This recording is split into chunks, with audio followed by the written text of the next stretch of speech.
الحمدللہ، اللہ تعالیٰ کا لاکھ لاکھ شکر ہے کہ مالک الملک نے اپنی یاد کی توفیق اور موقع عطا فرمایا۔ لاکھوں اور کروڑوں درود حضرت محمد مصطفیٰ صلی اللہ علیہ وآلہ وسلم پر، جن کے طفیل مالک الملک نے یہ مہربانی عطا فرمائی۔ سامعین کرام، اللہ تعالیٰ نے قرآن پاک میں ارشاد فرمایا، اعوذ باللہ من الشیطان الرجیم، بسم اللہ الرحمن الرحیم۔ بے شک جنہوں نے بنا لیا بچھڑے کو معبود، جلد ہی پہنچے گا ان کو غضب ان کے رب کی طرف سے اور رسوائی دنیا کی زندگی میں، اور اسی طرح سزا دیتے ہیں ہم بہتان باندھنے والوں کو اور جنہوں نے کیے برے کام اور پھر توبہ کی اس کے بعد اور ایمان لائے۔ بے شک تمہارا رب اس کے بعد بہت بخشنے والا اور بہت رحم کرنے والا ہے۔ اور جب فروغ ہو گیا موسیٰ کا غصہ تو اٹھا لیا ان تختیوں کو، اور ان کی تحریر میں ہدایت اور رحمت تھی ان لوگوں کے لیے جو اپنے رب سے ڈرتے ہیں، اور چن لیے موسیٰ نے اپنی قوم سے 70 آدمی ہمارے وعدہ ملاقات کے لیے۔ پھر جب پکڑ لیا ان کو زلزلہ نے، موسیٰ نے کہا، ہے میرے رب، اگر تو چاہتا تو ہلاک کر دیتا ان کو اس سے پہلے اور مجھے بھی۔ کیا تو ہلاک کرتا ہے ہمیں بے وجہ اس کے جو احمقوں نے غلطی کی ہم میں سے؟ نہیں، یہ مگر تیری آزمائش، تو گمراہ کرتا ہے اسے جسے چاہتا ہے اور ہدایت دیتا ہے جسے چاہتا ہے۔ تو ہی ہمارا کار فرما ہے، بخش دے ہم کو اور رحم فرما ہم پر، اور تو سب سے بہتر بخشنے والا ہے۔ اور لکھ دے ہمارے لیے اس دنیا میں خیر و برکت اور آخرت میں بھی، بے شک ہم نے رجوع کیا ہے تیری طرف۔ اللہ تعالیٰ نے فرمایا، عذاب پہنچاتا ہوں میں اسے جسے چاہتا ہوں، اور میری رحمت کشادہ ہے ہر چیز پر۔ سو رکھوں گا میں اس کو ان لوگوں کے لیے جو تقوی اختیار کرتے ہیں اور ادا کرتے ہیں زکوٰۃ، اور جو ہماری نشانیوں پر ایمان لاتے ہیں۔ پچھلے فرمان الہی میں آپ نے سنا کہ اللہ تعالیٰ فرماتا ہے کہ جو اللہ تعالیٰ کے رسول کی اطاعت اختیار نہیں کرتا اور دنیا میں ایسا تکبر کرتا ہے جس کا حق نہیں رکھتا، تو اللہ تعالیٰ اس کو اپنی ہدایت اور رحمت سے محروم کر دیتا ہے۔ ایسا شخص جو اللہ تعالیٰ کی نشانیوں سے غفلت برتا ہے اور انہیں جھٹلاتا ہے، اور جو آخرت پر ایمان نہیں رکھتا، وہ مکمل گمراہ ہو جاتا ہے، ہدایت سے محروم ہو جاتا ہے۔ جس طرح موسیٰ کی قوم نے سارے معجزات اور مہربانیاں دیکھنے کے باوجود بچھڑے کو پوجنا شروع کیا، جو نہ جواب دیتا تھا نہ ہدایت۔ موسیٰ نے اپنی قوم کی ایسی گمراہی دیکھ کر بہت افسوس کیا، اپنے بھائی سے خفا ہوئی، لیکن بھائی نے بتایا کہ یہ اطاعت تو کجا باغی ہو گئے تھے اور مجھے قتل کرنا چاہتے تھے۔ اس پر موسیٰ نے اپنے لیے اور بھائی کے لیے معافی مانگی۔ دوسری ہدایت یہ ملی کہ جو اللہ تعالیٰ کے رسول سے نسبت رکھتا ہے، اس کے دل و دماغ اللہ تعالیٰ کے اس نور سے زندہ اور روشن ہو جاتے ہیں جو اللہ تعالیٰ کے سینے میں ہوتا ہے۔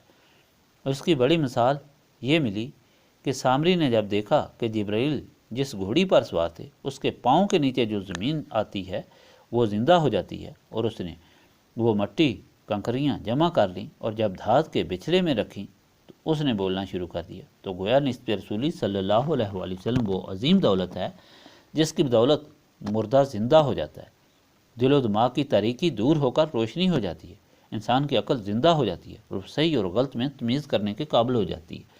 آج کا فرمان یہاں سے شروع ہوتا ہے کہ جب اللہ تعالیٰ کے سامنے موسیٰ نے معافی مانگی تو حکم ہوا کہ 70 آدمی لے کر کوہ طور پر آؤ، تاکہ لوگوں کی یہ بد عقیدگی دور کی جائے جو وہ کہتے ہیں کہ یہ احکام واقعی اللہ تعالیٰ کے ہیں یا موسیٰ اپنی طرف سے لاتے ہیں۔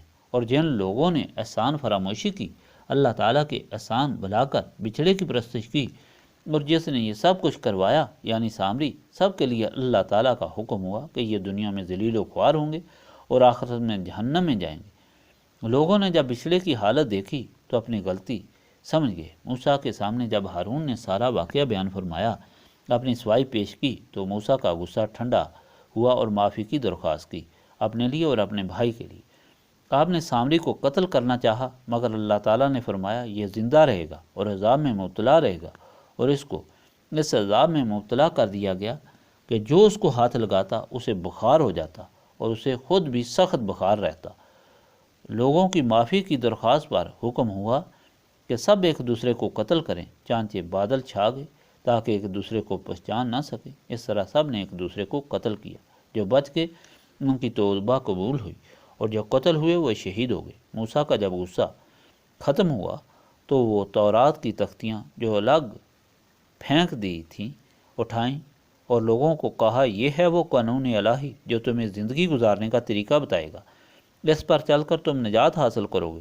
لوگوں نے پھر اپنی عادت دہرائی کہ ہم کو کیا خبر، کیا ابھی اپنی طرف سے لائے ہیں یا اللہ تعالیٰ نے بھیجی ہیں؟ اس پر موسیٰ نے ان کی حالت اللہ تعالیٰ کے سامنے عرض کی۔ اللہ تعالیٰ نے فرمایا، ان میں سے ان کے سرداروں کو کوہ طور پر لے آؤ تاکہ وہ اللہ تعالیٰ کی آواز سن سکیں۔ چانچہ موسیٰ نے 70 آدمی چنے اور ان کو لے کر کوہ طور پر گئے۔ وہاں جا کر سب سجدے میں گر گئے۔ اللہ تعالیٰ نے بادلوں سے سب کو ڈھانپ لیا، اور پھر اللہ تعالیٰ کی آواز انہوں نے سنی۔ جب وہ اٹھے تو پھر شیطان نے ان کے دل میں شک ڈال دیا اور کہنے لگے، اے موسیٰ، ہمیں کیا معلوم کہ یہ آواز اللہ تعالیٰ کی تھی؟ ہم تب یقین کریں گے جب اللہ تعالیٰ سامنے ہو۔ اس پر اللہ تعالیٰ کی ناراضگی ہوئی، زمین میں سخت زلزلہ آیا، آسمان سے بجلی چمکی اور وہ سب مر گئے۔ حضرت موسیٰ کو سخت فکر ہوئی کہ اب میں جا کر قوم کو کیا منہ دکھاؤں گا؟ وہ حجت باز قوم تو کہے گی کہ تم نے قتل کروا دیے ہمارے سردار۔ چانچہ آپ نے اللہ تعالیٰ کے سامنے عرض کی، باری تعالیٰ بڑی مشکل ہو گئی، تو معاف فرما اور ان کو زندہ کر۔ اللہ تعالیٰ نے موسیٰ کی معافی کی درخواست قبول کی اور ان کو زندہ کر دیا، اور فرمایا، میں جو چاہتا ہوں کرتا ہوں، عذاب بھی دیتا ہوں اور معاف بھی فرماتا ہوں، لیکن یہ یاد رکھو کہ میری رحمت سب چیزوں کو گھیرے ہوئے ہے۔ اس پر شیطان نے کہا کہ پھر میں بھی رحمت میں ہوں، تو اللہ تعالیٰ نے فرمایا، یہ رحمت متقیوں کے لیے، اللہ تعالیٰ سے ڈرنے والوں کے لیے اور اللہ تعالیٰ کے حکم پر چلنے والوں کے لیے، اور اس طرح شیطان اس رحمت سے محروم ہے۔